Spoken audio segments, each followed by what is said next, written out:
Barrell. So it turns out sometimes a whiskey flask is better at holding tea than whiskey. I'll explain.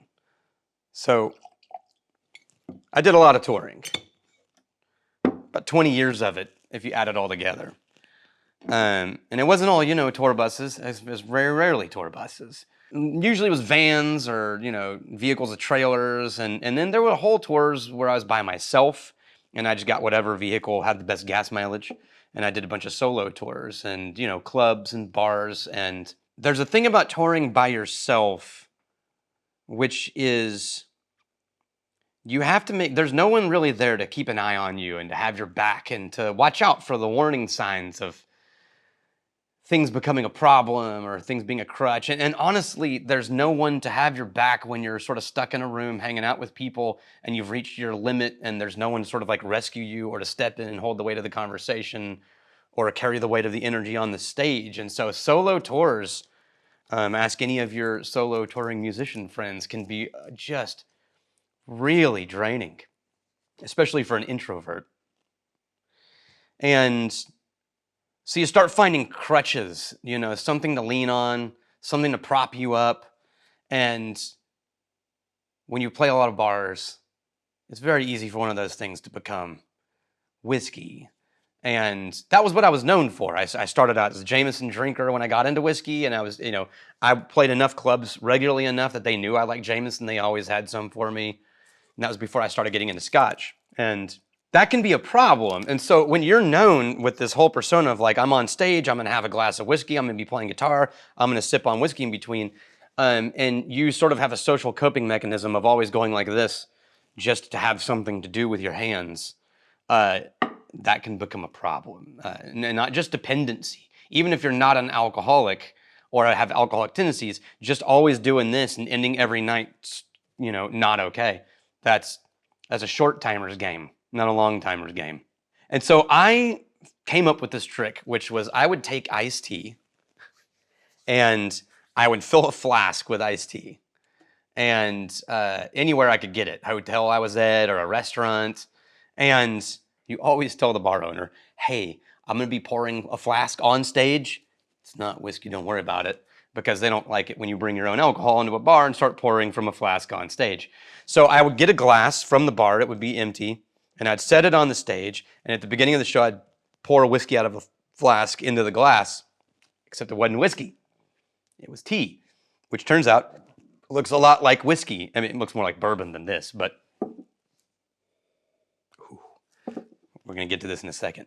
But I would drink the whole show, and I would just keep refilling my glass and sipping on it like whiskey.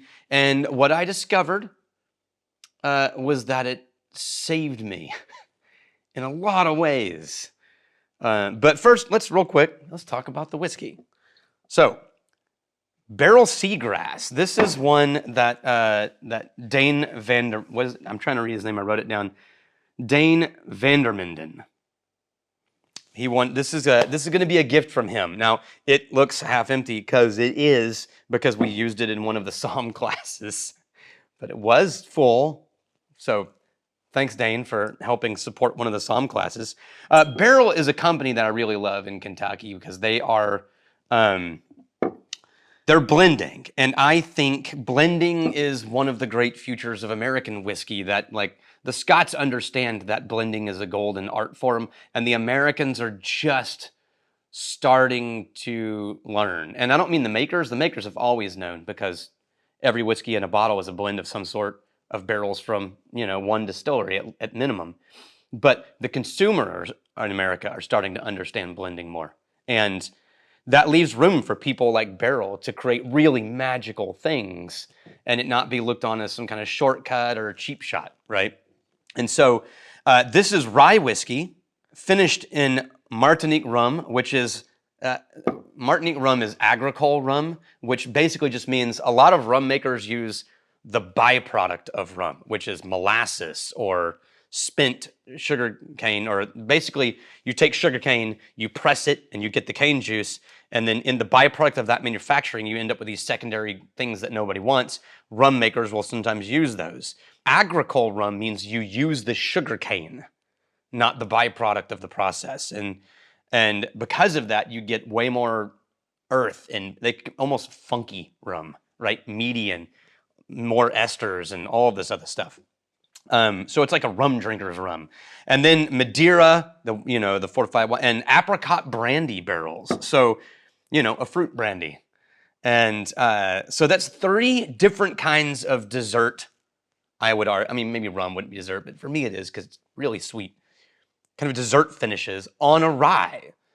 And I've always thought that rye always came across as more herbal and sweet than you would think. So the question is, how sweet is this? Whew. Okay, on the nose, it's just an explosion of rye, and it doesn't really smell candy. If you get to the top of the glass, that's when you start to get straight on hard candy. And all the herbal notes of the rye sort of bypass. If you get to the bottom, there's the rye. It really does smell like if you turned rye whiskey into a hard candy. That's bizarre. Whoa! So, it wasn't the rum. It might have been the brandy. It's probably the Madeira. There's something in here. It goes rye grain, and then before it gets into full rye, it just does this massively quick swirl, like shaking a snow globe. And it spins into this sweetness that just dominates the finish. But it's not a sweetness I was expecting. I don't know which one took over. It feels to me, because the word apricot is in my head, that's probably what it is. The apricot brandy is dominating. But I kind of like that, even with all 3 of those finishings, you do feel like you got 3 different complexities of things in there. Like it's not just unified into, oh, obviously there's a rum finish. So this is really interesting. And I think it's not cheap when it comes to a rye, but it's a damn good whiskey. And 59% alcohol. Hang on a second. I'm just gonna, I forgot my little straw. Just gonna add a little water into that. All right. The rye came back. Okay, if you want the rye to return, add a little drop of water. Lowering the proof brings the rye to the surface. Okay, so I do like whiskey, and I'm not an alcoholic. Thank God. This would have been a very hard career to proceed with otherwise. But crutches can happen whether you're addicted or not. Especially if you're an introvert in social situations. And so putting tea into a flask and drinking tea during an 1.5 hour long performance set sort of saved me from using something to cope. And then at the end of the show, I would pour a whiskey, or I would order a whiskey. And then I would hang out with people and enjoy the whiskey and actually appreciate it. And I think that's where it had its proper place. It became the thing that I held in my hand while I had amazing conversations and met interesting new people. And to me, whiskey will always play that role in my life. Whiskey is the thing that you have with you while you talk about interesting things and meet interesting people and do interesting things. And can sometimes be the interesting thing, but more often it's the people that are the interesting thing. Now, pro tip, if you finish your flask at the end of a show, play one more song, and then drain your glass and cheers the crowd and put the glass down, 80% of the time, someone buys you a drink because they see you have an empty glass, and when you get off the stage, you have a free whiskey in your hand.